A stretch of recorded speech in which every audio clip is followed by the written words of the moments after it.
Well, good morning, everybody. Happy weekend. I hope you enjoyed your week. Hope you enjoyed the snow. And I hope you're ready for a really fun weekend. You're listening to the Repcolite Home Improvement Show, sponsored by Benjamin Moore. And today's show is all about practical tips. And just a little side helping of well-meaning guilt.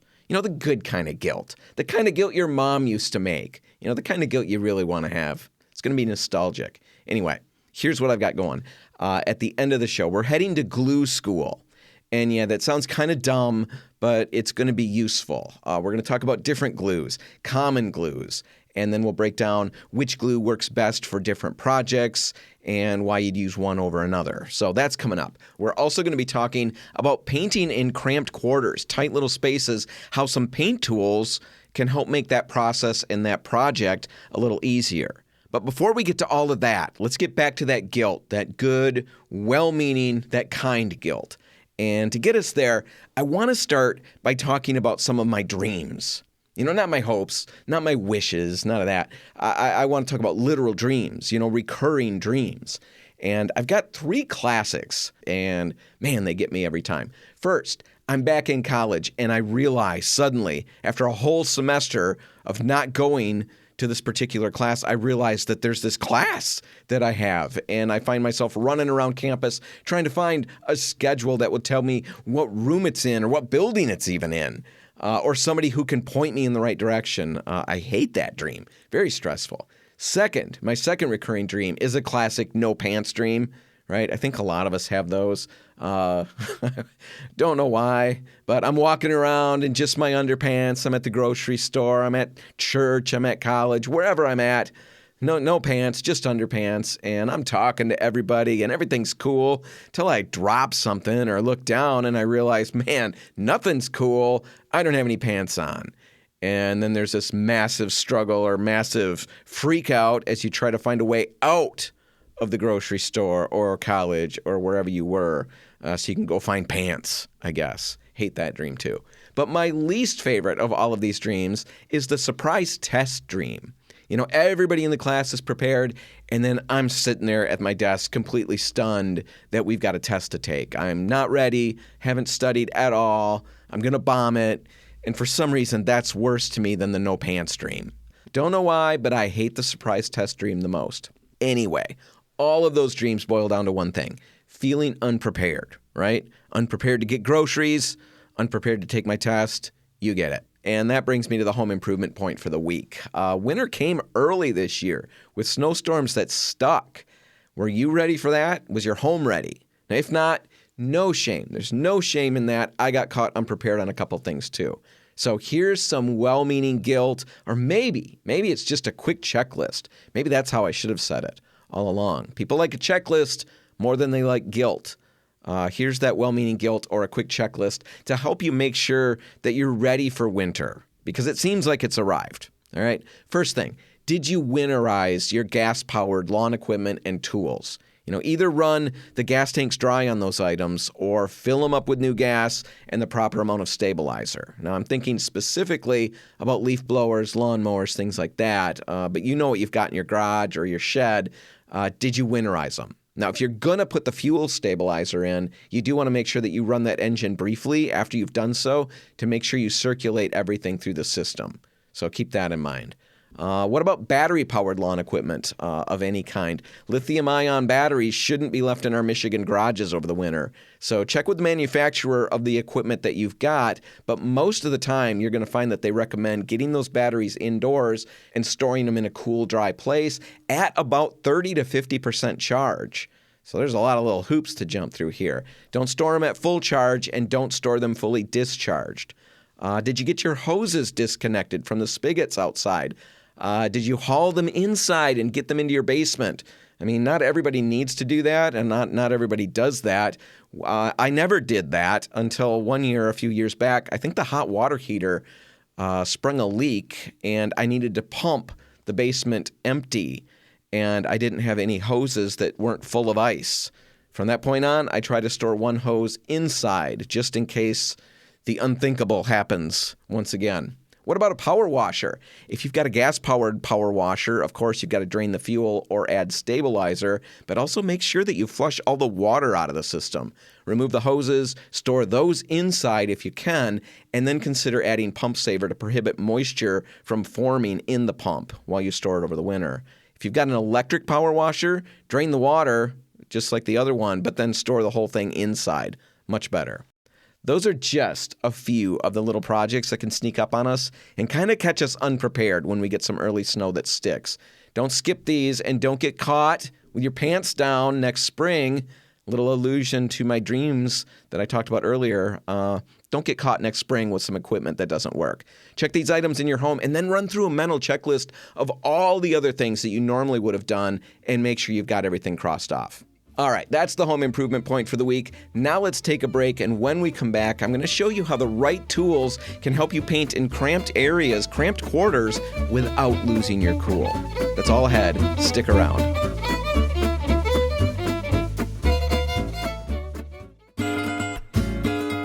Welcome back. You're listening to the Repco Light Home Improvement Show, sponsored by Benjamin Moore. And right now, let's talk about something that I find ridiculously fun. Exhilarating, life-affirming, painting in small, life-affirming. It sounded like, I can't remember what that cartoon character was. Sylvester the cat, right? Thuffer and Thuckatash, that cat. The way I kind of slurred that all together. Life-affirming. Anyway, let's talk about something I find exhilarating, life-affirming, all of those things. Painting in tight quarters. Right? Who doesn't love this? You know, whether it's a bathroom, a closet, whatever it is, working in cramped quarters, pretty fun, right? No, it's terrible. It's tough. It's a surefire recipe for me to lose my cool. And let me tell you, it's not easy for me to lose my cool because I'm a pretty even-keeled character.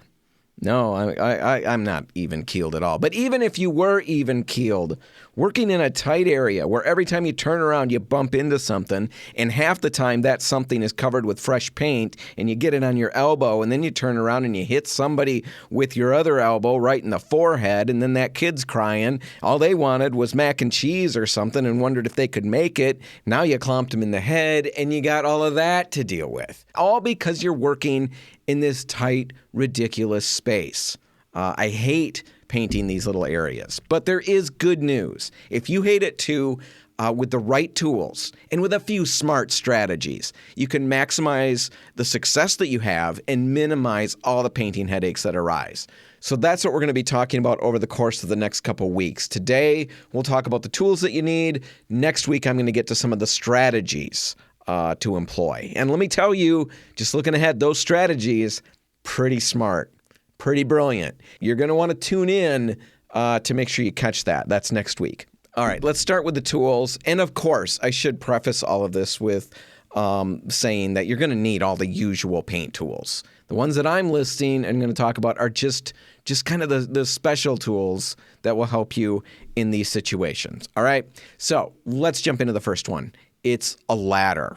And for this, I'm recommending that you get the ladder with the smallest possible footprint that will still allow you to reach everywhere you need to reach. You know, if that's a step ladder for you, run with the step ladder that you've got that has the smallest footprint, that takes up the smallest amount of space possible. Of course, this isn't rocket science. If you can make do with a step stool, if you're one of those, lucky, endowed people that you can just reach wherever you want, you can get things off the top shelf in the supermarket, you don't need help, and you don't need to just ignore those items like they don't exist, and you don't have to try to climb the shelves. You can just reach them. If that's you, you can probably get by with just a regular step stool, and that's even better. Whatever you do, get something that's lightweight, compact, easy to fold, something that's not going to take up a lot of space. That's your ladder. That's key. Next tool that you should have when you're working in small rooms is a roll of painter's tape. And yeah, we're off to a brilliant start here. I'm just laying out all this brilliance for everybody, but painter's tape is going to help you, and I'll explain it. If you're going to use painter's tape on any project, really, I would recommend you go with the 3M Blue painter's tape, that one's great, save you a little bit of money compared to the premium option, which would be frog tape, green frog tape.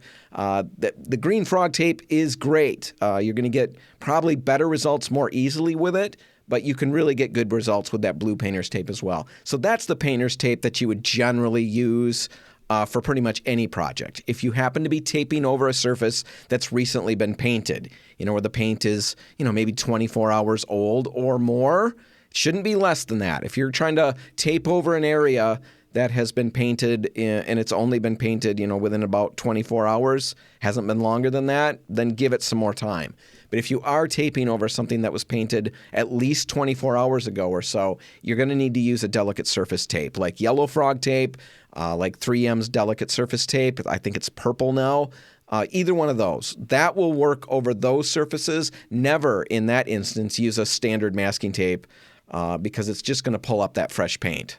When you remove the tape, you're most likely going to peel off some of that paint with it. So use a safe release tape if you're painting over something that was painted at least 24 hours ago or so, and maybe not as long as 36. All right, with that said, blah, blah, blah, good grief. With that said, use the tape to mask off your baseboard when you're painting your walls. And I know there are plenty of folks right now who want to skip this step. They're probably already thinking, I'm going to skip that step. They're just going to cut in by hand. And I know many pros can do exactly that. A lot of us DIYers, we can do that fairly well. But for most of us, even if you're pretty experienced, it's usually going to be quicker if you tape first and then paint. That's going to be quicker than trying to cut it all in, just skipping the tape entirely and just cutting in by eye and by hand. Normally that takes longer than applying the tape and then going in and doing all the brush work at that point. So if you use the tape in these small areas, or anywhere really, you're going to save time. But here's where I think it really becomes more beneficial. You'll get better results. That's great. But here's the thing that I think is the most beneficial. You're going to work from a more comfortable position. Without tape, you're going to be hunched over, straining to keep a straight line near the baseboards. And that's not fun in any space, really. It's not a convenient or a comfortable way to work. In a tight, cramped area, that's even worse. I mean, it really gets claustrophobic fast when you're hunched over like that in a tiny space. With the tape applied, you can work from a more comfortable, upright position. You're still kneeling, but you don't have to hunch over as much. It's just easier. And then, like I said, you get better results in the end, and it goes faster. So using masking tape is a good choice in any paint project, really, but in tight spaces, I'd say it's even more important. So apply it well, and you'll have great results. All right, moving on. Speaking of tight spaces, let's talk about brushes. Short-handled brush, like the Wooster Shortcut, is a lifesaver. And not everybody is aware that these little guys even exist. But these stubby little brushes, they've got high-quality bristles. They're going to last for years, just like any other good high-quality brush. But there's no long handle to get in the way. It fits perfectly in your hand, and it makes it easy to navigate those tight corners. So working in tight spaces, these little short-handled Wooster Shortcut brushes, great way to go if you're painting inside cabinets, something like that. Sometimes we do that. Again, these can really help you out. So be aware of those. All right, another must-have tool in my book is the Wooster Sherlock extension pole. It extends from 2 to 4 feet, and that makes it ideal for small spaces. Now, it runs right around, trying to remember, runs right around $23, something like that. I can't remember exactly. And quite honestly, you don't really care about the cents anyway. It's right around $23, so it's not inexpensive, but it's going to last for years, and it's going to pay for itself in no time. Mine has. I absolutely love the thing. I use it on pretty much everything. Now, in a tight space, it's going to be way better than those old fixed wooden poles. You unscrew the bristled head from your push broom or whatever, and you bring that in and put your extension, your roller frame on that. You've got 4 foot there, or 5 foot, or however long that is, and that's what you've got. You can't adjust it. Well, you can cut it in half, but that's not terribly brilliant because it'll never work again for the other stuff. Or you're going to be hunched over, sweeping the driveway in the garage with a 2-foot handle that you created by cutting it down. None of that is good. I shouldn't even be talking about it. It's just dumb. get one of these. You can expand it from 4 foot to 2 foot really quickly, really easily. And on top of all of that, it's got this quick connect system. The Wooster Sherlock extension pole has this quick connect system that works with both the Wooster Sherlock full-sized roller frames and their Jumbo Coater mini frames, which we're going to talk about in a minute.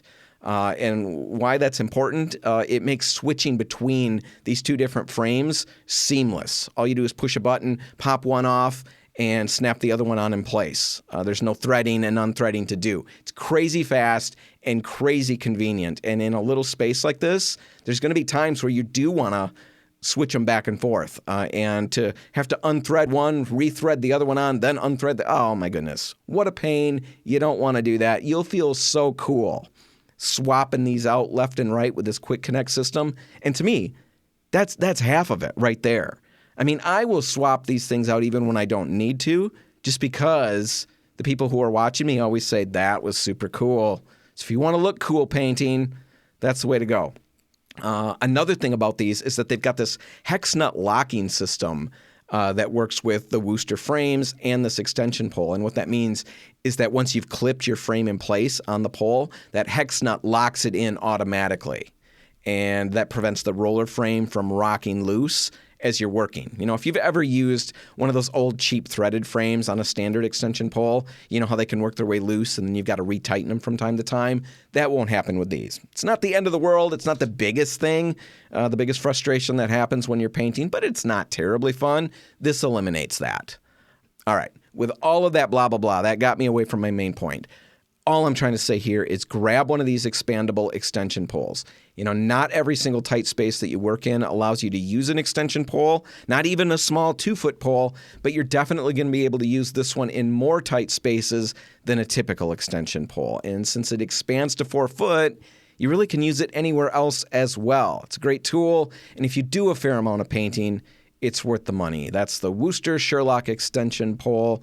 Check that out. And I know that I've got a lot of tools that I'm listing, and I guess I'll just make sure that I let everybody out there know. I've got a blog post at repcolite.com, our latest blog post. Just go there, check it out. I'll have a link right on the homepage, and you'll get the whole list. You can kind of see everything that I'm talking about if you want to see something in a little more detail. All right. Moving on. Speaking of rollers, I just mentioned those Jumbo Coaters from Wooster. I talk about them on the show all the time, but you really need to have these when you're working in tight spaces. You know, there's a lot of different mini rollers out there, but here's why I like this particular brand, you know, the Wooster Jumbo Coaters.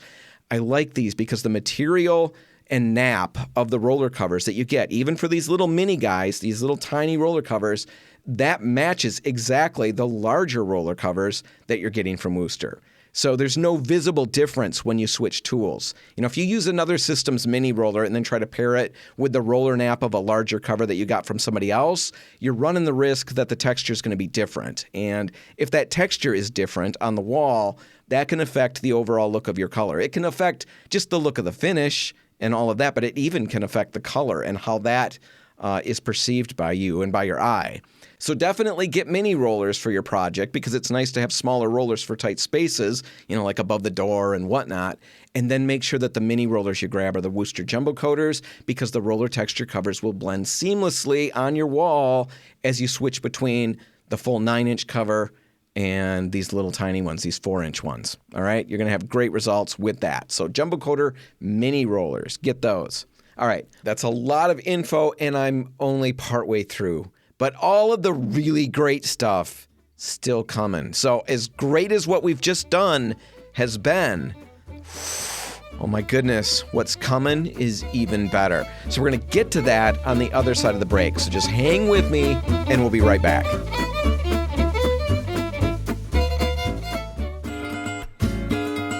Welcome back, everybody. This is the Repcolite Home Improvement Show, sponsored by Benjamin Moore, and we started talking last segment about painting in tight spaces, you know, in tight quarters, cramped quarters.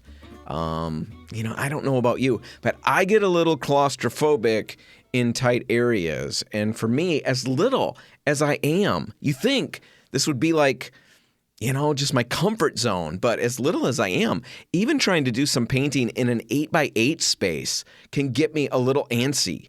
You know, if there's stuff to work around, if I've got tools to maneuver, kind of drives me nuts.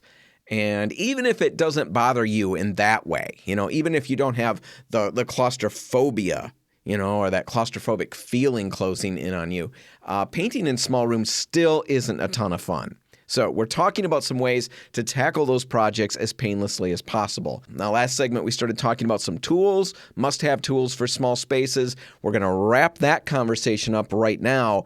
And then next week, I've got some bona fide, brilliant tips and tricks, some techniques and strategies that you can employ for flawless success in cramped little spaces. So that'll be next week that we'll get to that, because I just figured it's too much to do it all this week. You don't want to listen to all of that. And I've got other things I want to talk about anyway. So we'll get to the strategies next week. Let's finish up with the tools, and let's start right where I left off. Most of the time on a paint project, I'm going to recommend that you have a canvas drop cloth or at least plastic. But normally I recommend a canvas drop cloth when you're painting.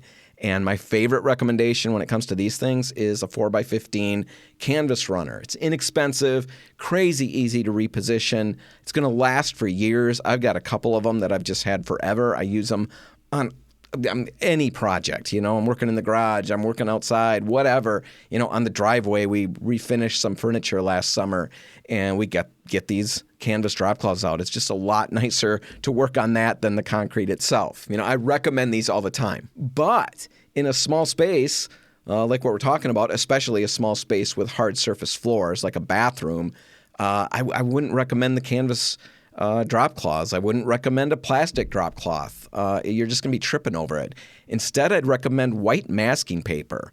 I don't know if everybody out there is aware, but you can buy a 3-foot by 180-foot roll of white masking paper for floors and to protect the floors and surfaces like that for about $22. You can grab that. And once you've got that, you can cut it to shape, tape it down perfectly to the floor. You're not going to have edges to trip over. It's going to keep your floors safe from paint splatters, from drywall mud, whatever you're doing. If you're working in a small space and you need to protect your floors, this is the way to go. And as a bonus, it's a fantastic masking paper for winter moves. If you're moving out of your house, moving into a new house, you don't want the people who are helping you to trash everything, and you don't want to be that person who stands at the door and says, shoes off, every time somebody comes in.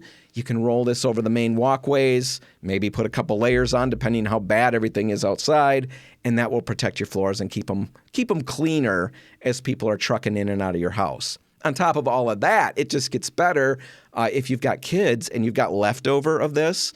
It's a 3-foot by 180-foot roll of nice white paper, heavy-duty paper. It's a ton of fun to draw on and do all kinds of little crafts on. So you can't go wrong. It's a gift that keeps giving over and over and over. So that's white paper for protecting your floors. Look into that.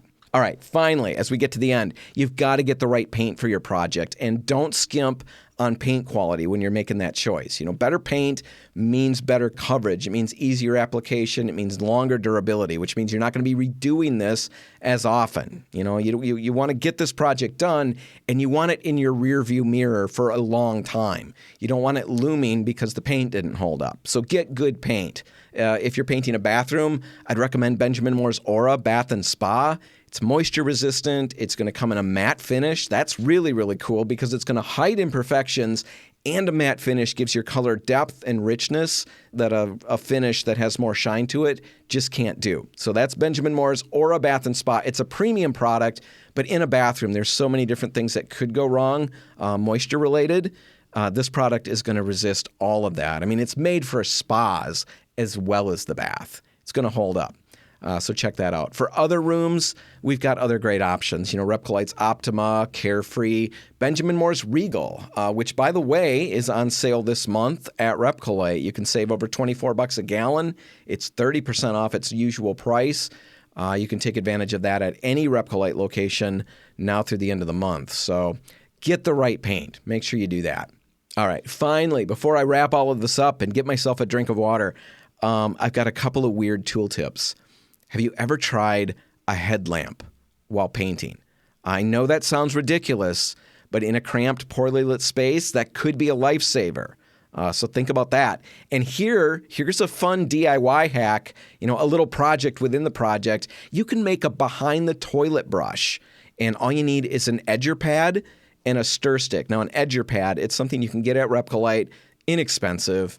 You'll get 2 of them in a pack. They're just like a 4x6 bristled pad. You'd put it on a little edger tool that you kind of work around the ceilings and stuff.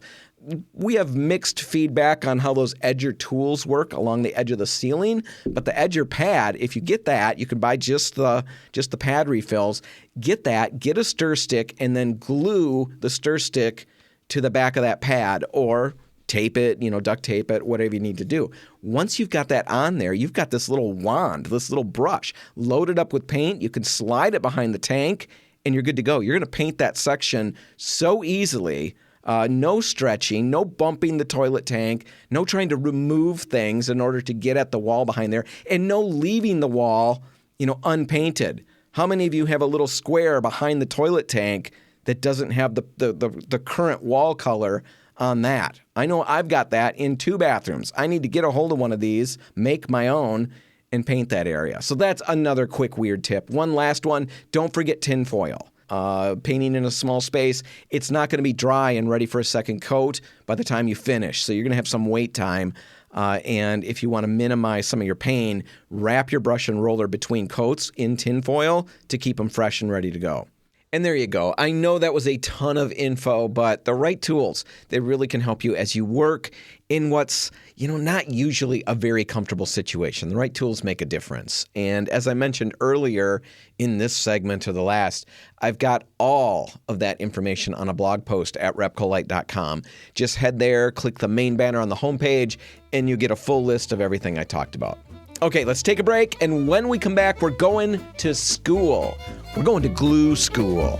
That's next. Stick around.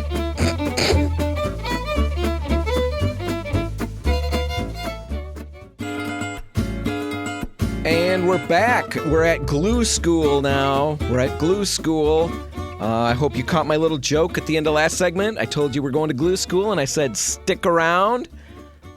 There's nobody here that I'm talking to. Normally Haley would groan or something like that, but it's just me here, me and you, really just me. So just want to make sure that you got that joke. I was pretty proud of that. You're listening to the Repcolite Home Improvement Show, sponsored by Benjamin Moore. And yeah, let's talk about glue. We're going to glue school.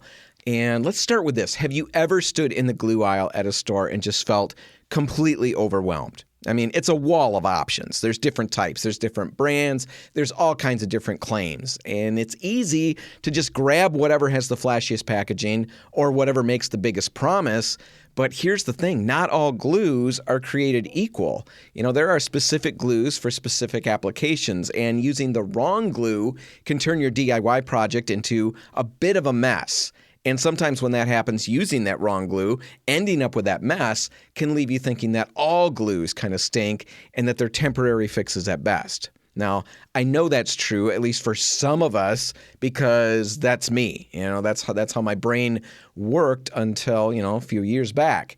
And the reason that I was mistaken on this idea is that I'd use Elmer's glue, that white craft glue. I'd use that at home for every wood project that I tackled. And I was always, almost 100% of the time, disappointed. In the end, I decided after the last time whatever I glued together came apart, I decided that wood glue in general is an absolute waste. And from that point on, I used nails and screws for everything. Even the projects where they were tough to work with and just hideously ugly. Oh, Dad, there's like 17 screws showing from this nice thing that you built me. Ever think about wood glue? Wood glue's a joke, children. I use screws. That's how my brain worked. And then I finally realized that the problem wasn't the glue. Surprise, surprise, surprise. The problem was me. I was using the wrong glue for the job. And once I used a real wood glue on wood, not just Elmer's glue, I realized there was a world of difference between the two glues and the results that came about. So today, glue school. Let's break down some common glues, their strengths, their weaknesses, and hopefully help you decide how to pick the right one the next time you're standing in that aisle.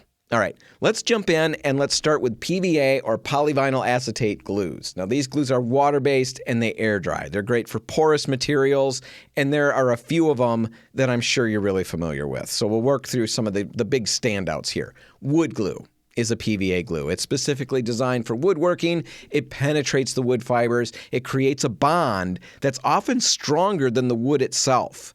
And that's real. I challenged that. I tested it.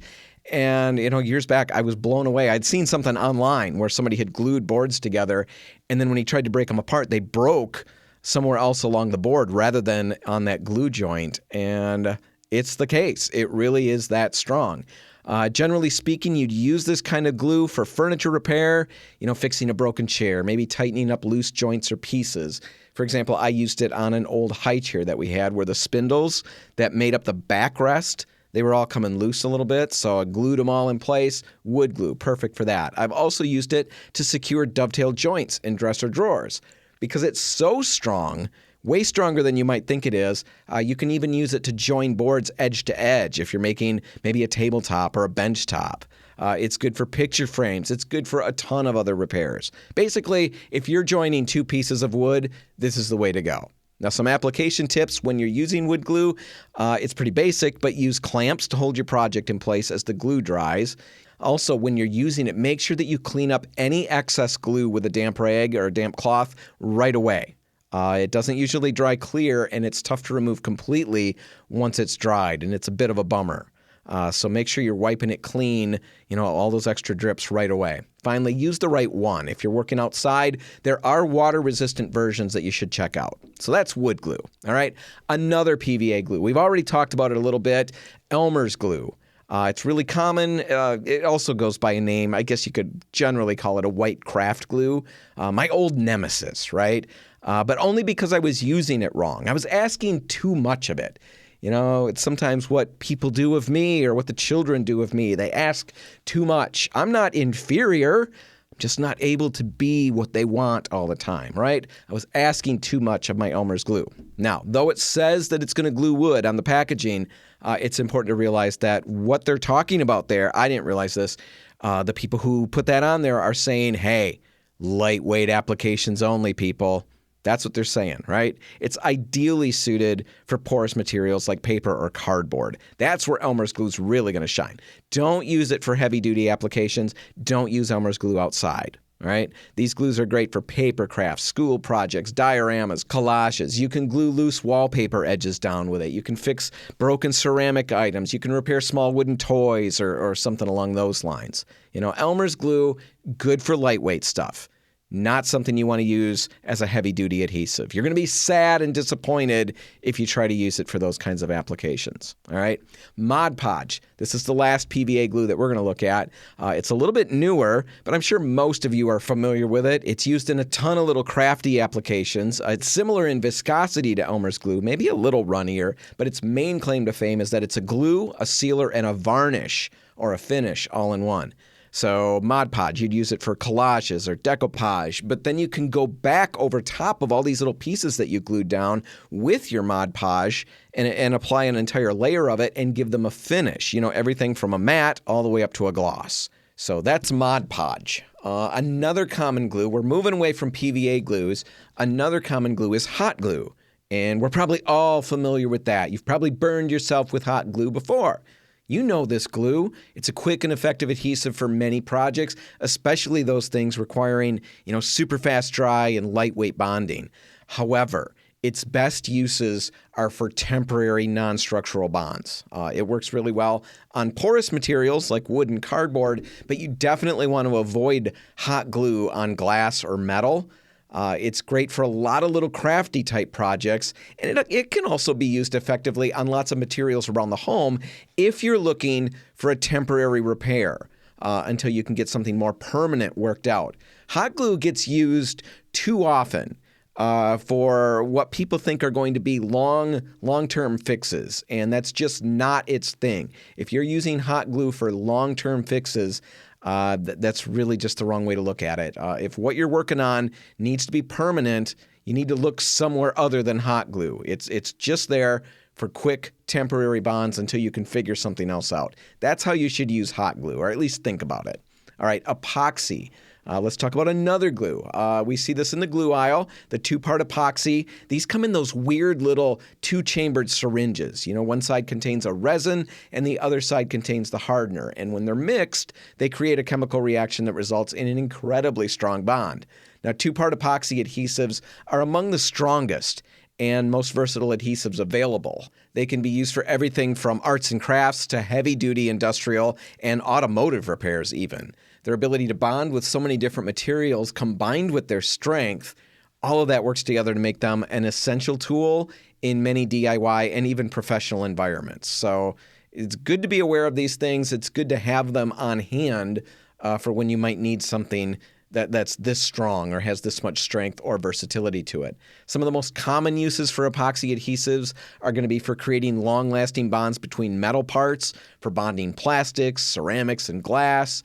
They're used in woodworking at times. They're used in boat repair. They're used in just general maintenance. They even get used in industrial environments for bonding or repairing heavy machinery. They've got enough strength that they can handle tough working conditions, including pressure and vibration. So these are big-time glues. They're cool things. But when you're using epoxies, there are definitely some things you want to keep in mind. And first off, the main one right off the bat is watch your mixing proportions. You want to mix these two parts together carefully and in precise proportions.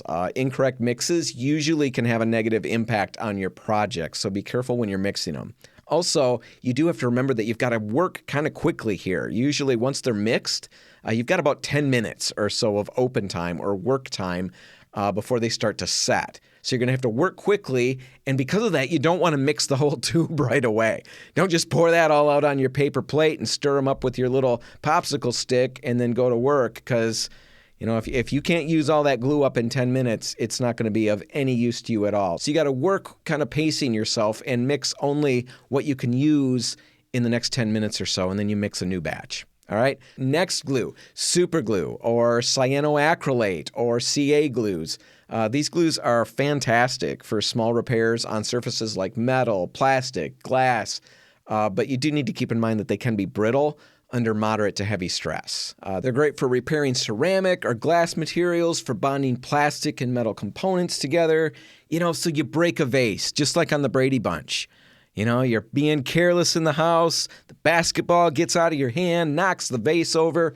You can glue it together with super glue. But just as the Brady Bunch demonstrated, I don't think that they use super glue, I'm not sure, but the reaction or the end results are the same. Super glue is water resistant, but if that vase is going to hold water on a regular basis, it's probably going to end up leaking through, and you're going to have that Brady experience, that very Brady experience at your own kitchen table. So if you break the vase and you're going to be using water in it, that's where the epoxy glue that we just talked about, that's a better fix. But the super glue, that'll put it back together quickly if it's just going to be, something that just sits around, if it's just decorative. All right. When you're using super glue, remember, a little bit goes a long way. So apply it sparingly, and of course, be super careful with your fingers, right? You can glue those little suckers together without even thinking about it. And then there you are, stuck to whatever. You're stuck to your part. Your fingers are stuck together. If that happens to you, don't panic. There's this normal human panic reaction. This is not permanent. You will not forever be marred. You will not forever be marked as somebody who is incapable of handling super glue. It will come apart. And if you want to speed it along, you can use acetone. That will help free yourself from the bond. All right, super glue. Now, contact cement. It's the last one that we're going to look at today. And unlike most adhesives, you apply contact cement to both surfaces. You let it dry to a tacky state, and then you mush them together. Now, this forms an instant bond, making it ideal for time-sensitive projects. Works really well for that. It's a rubber-based adhesive, and it has some flexibility to it, and that makes it indispensable in a number of different industries. It's commonly used to bond laminate to wood. So think countertop material. The laminate countertop material is glued to the decking with contact cement. So it's used for that. It's used for bonding rubber and plastic because it's got that flexibility to it. It's also used by leather workers all over the place, and it's used in shoe repair. Working with contact cement, a couple of things to keep in mind. The alignment really matters. You only get one chance with contact cement for the most part. I mean, you can peel things apart, but it's not fun. You really got one shot at doing this smoothly, so you want to make sure everything aligns really well and that the placement is right. Because once those surfaces touch, they bond super well. So dry fit everything at first to make sure that it's going to align the way you want it to do, and then put your glue on. All right. Also, make sure that you're using contact cement in a well-ventilated area. It's got some fumes and a little bit of kick to it, so be aware of that. All right, before I wrap this segment up and before I wrap the show up for the week, there's one last thing that I want to say, regarding adhesives, and it's this. No glue is going to work well if your surfaces aren't prepped properly. That's key. It's just like with painting. The surface prep is everything here. So when you're getting ready to glue a couple of different surfaces together, you're going to want to make sure that they're clean, free of dust, free of oil, free of moisture. You might even want to do some scuff sanding. For non-porous materials, lightly sand that surface with a 100 grit sandpaper. Again, this is for gluing. If you were painting, you would use a 180 grit to a 220 grit paper for your scuff sanding. This is going to be gluing two pieces together. You can use a little coarser paper, so 100 grit would be great. And when you do that, you're creating these microscopic, hills and valleys. And that's going to give your glue something to grab onto, and it's going to help it hold on. Lastly, like we said with the contact cement, just finish sanding it. Do a dry run before applying glue just to make sure that everything lines up the way you want it to. All right, there you go. The Repcolite Home Improvement Show Glue Guide. And if you do want more information, you can go to the Repcolite Home Improvement Show Facebook page. We'll have a little more information there. And another resource that I'd recommend, I drew a lot of the information, inspiration for this topic came from Adam Savage's book. If you remember Adam Savage from Mythbusters, he has a book, Every Tool's a Hammer. Life's What You Make of It, and he's got a chapter there on glues and different fasteners. It's really fun, really interesting. I definitely recommend his book. Gave me some insight into, everything that I just talked about. And that's going to do it. That's all the time we've got. We're going to wrap it up. If you want to catch this episode again, you can find it online at repcolite.com, repcolite.com, repcolite.com. Not terribly easy to say all the time. You can find it there, or you can just find the show wherever you get your podcasts. That's the best way to get the show is as a podcast. You can find it on Spotify, YouTube, Apple Podcasts, Audible, pretty much wherever you go. Just search the Repcolite Home Improvement Show, and there you go. You can subscribe, and you'll never miss another episode. If you do subscribe, really, please leave a review. We'd love to hear what you get out of the show.